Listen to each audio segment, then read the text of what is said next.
everybody, it's Karen from Waterfall Acrylics. Welcome to my fluid art channel. I wanted to hop right into this today because I'm dying to see the results. So last video, full length video, not a reel, I did a painting using transparent colors and it was gorgeous. If I do say so myself, I thought it was really pretty.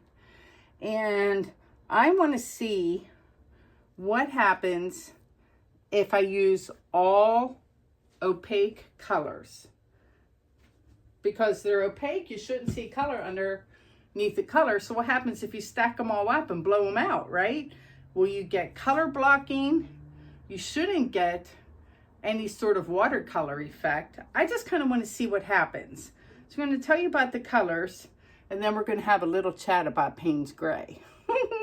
So the first color I'm using is, well, let's talk about Payne's Gray for a second, because I'm going to put that down first. So today I am using Atelier Free Flow Payne's Gray that says it's opaque. It's right there on the bottle. So we're going to put this down, and it's a different shade from my beloved Da Vinci Payne's Gray, which I'm going to show you in a sec. So there's the Atelier Payne's Gray, right? Let's put him off to the side. I had pulled other brands, for example, Golden Payne's Gray, which when you look at the little symbol, it has the clear box with a line through it, which means this is semi-transparent.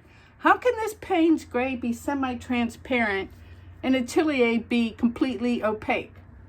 And then, when I look at my Da Vinci Payne's Gray, it's also opaque. So Golden, what's going on? Why is yours different from all the other brands? That's my little rant of the day. Anyway, next up, we're going to put on top of that Golden's Chromium Oxide Green. There it is, opaque. I'm going to put that next.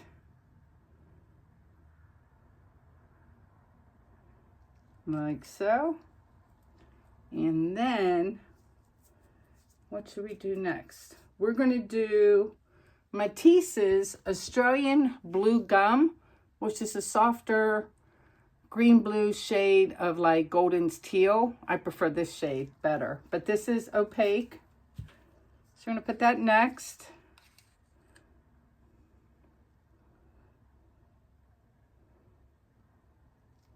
Like so. And then we have, what are we going to do, Karen? We're going to do Cerulean Blue Deep, which is semi-opaque. So this is the only one I'm using today that is semi-opaque. So I'm going to put that next, just because I love the shade. So there's our Cerulean Blue Deep. Excuse me. And then last but not least, we're using, and I'm sorry, there's paint all over it. This is Golden's Light Ultramarine Blue Opaque. Yeah, this is fun. So I'll put that down next. That's my lightest and brightest of the colors.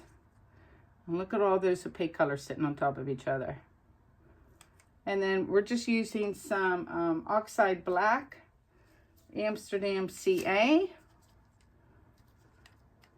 Before I put it on, what did I want to do? I got to plug in my hair dryer.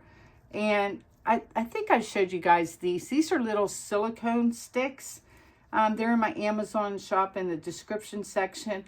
I love these because I was almost out of the Atelier Payne's Gray. And if you have bottles like this or the little golden bottles, man, it gets it all out. So can't recommend those enough. And then let me plug in my hair dryer real quick. Okay, and we'll put down our CA. I'm a little off center. That's okay. I don't mind that. And this is a 16 by 20 canvas. I'm going to do like a spoon and a half or spoon and a quarter. And let's blow this out and see what happens. Cool, wear my fan as always. Here it goes.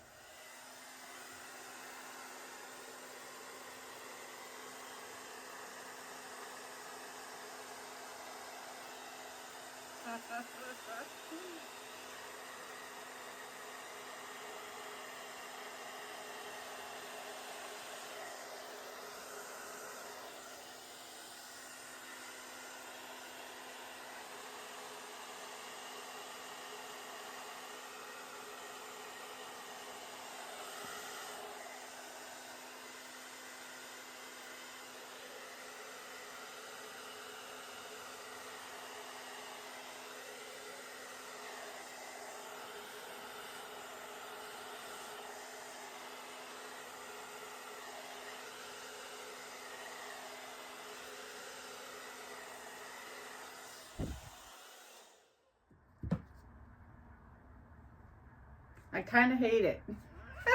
Right off the bat. I'm like, not a fan.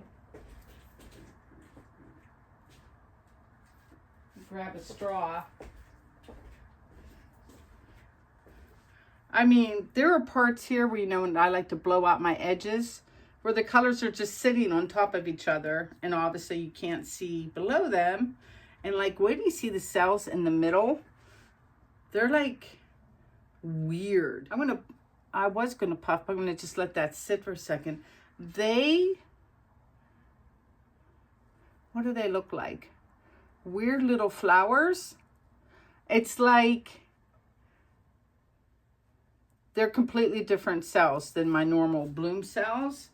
Didn't really get the lacing. I'm just gonna let that collect. I'm gonna spin this out. I think it's a really fun experiment. But I definitely think you need transparent colors, and you can't use all opaque. Move it down a little like this. Maybe it'll be okay. Let's give a little baby tester spin. Nice and gentle.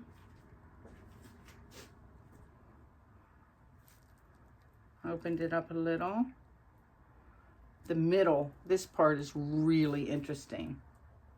It has a different look about it. Here's the interesting thing though. As these cells here develop and I get you guys down for a close-up, I have peacock cells in the middle. The, what was the last color I used? The light ultramarine blue and the chromium green, where's that bottle? And this color have made peacock cells just here in the middle, which is crazy. Crazy, crazy. All right, I'm gonna tilt this down a little more and then make sure I'm centered. I'm a little off center like that. Give this a go.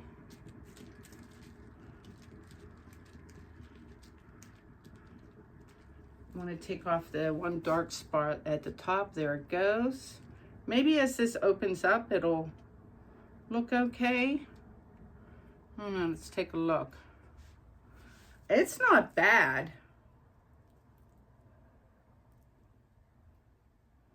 But it's definitely not the same as when you mix it with transparent colors.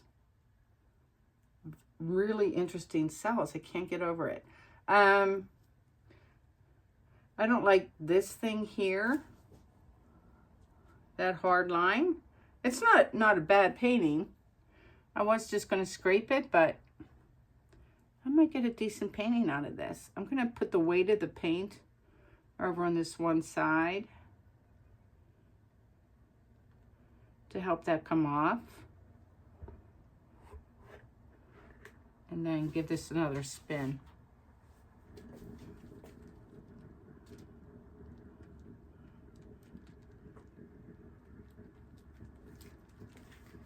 Oh, good grief, not even close. Hold on.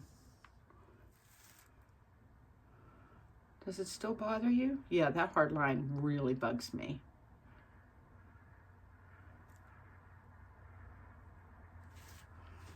Let me go some more this way.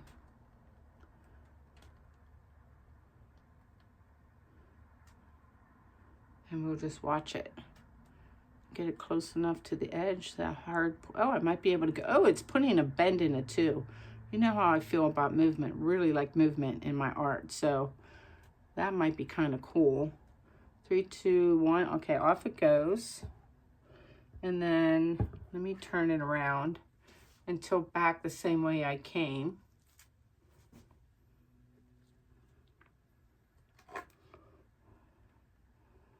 Straighten out the cells that got wonky.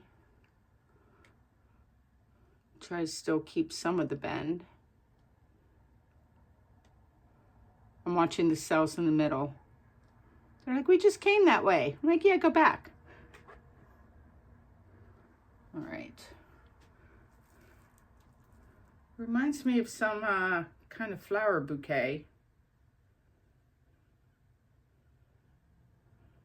I'm going to give it one last spin and get you guys down. Really interesting experiment with completely different outcome. And you'll see it when I get you down up close. And almost, there are parts of this where I feel like the painting's like, oh, if I just had some satin enamel, I could be, you know, a cloud pour or a straight pour with boulders. Just taking off a little more paint.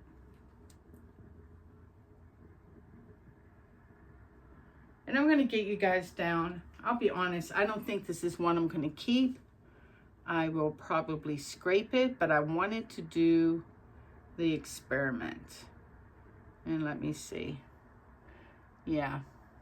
What I'll do is go down the hall, get myself a bottle of water, and come back and look at it with fresh eyes. But I see the orientation. Oh gosh, did my camera move? I'm going to be mad if you couldn't see most of it. Or I had it like this so you could see it, right? So this is the top and that's the bottom. And yeah, ta-da! Really interesting experiment. I will keep all my colors and then just mix up a couple transparents. You know what I'll do is just mix up some pigments, because most pigments are transparent, and stick them in between the colors. And maybe that'll be the next video. I'll use those same colors, mix up 2 pigments that we can alternate with, and see what kind of results we get. That's a good idea. Okay, let me pop the camera off. Be right back. All right, I'm back with a close-up of the wet results. I'm not keeping this, so there will be no dry results. This is all about the experiment. And see, like, there's color on the edge of all of this, but no real, like, stained glass effect or anything. It's just like, oh, this color was the green, or oh, this color is blue. They're side by side a lot, and got some interesting cells here. But what I wanted to show you is like how weird looking these cells are. That's not typical bloom cells for sure. And then in the middle here, see how I got the peacock effect, which totally, you know, to me, blows out the theory about, you know, transparent, opaque, a rule, not a rule, but a guideline I've lived by since 2015. And there you have it, all of these opaque colors making peacock cells. So it definitely probably has to do with the density and not the opacity of those colors. But they were weird right from the get-go. Like, here's one I could point at, where they had like these little jagged lines, and, you know, not necessarily bad, but just different. The prettiest part of this entire canvas to me is that section up there. And even then you can tell it's green and then it turns blue. There's no luminous effect, quality to this canvas. It'll dry looking fairly matte because, you know, there's no light going through these colors. So it's just bouncing right back off. So it won't be as glossy as other ones. Now let me turn it this way so you can see it. But there it is. Very interesting experiment, I feel. And yeah, I'm going back to adding some transparent pigments in this color palette. And I'll show you that in the next video. You guys take care. Be well. Please like, share, and subscribe. And I'll see you soon. Peace out.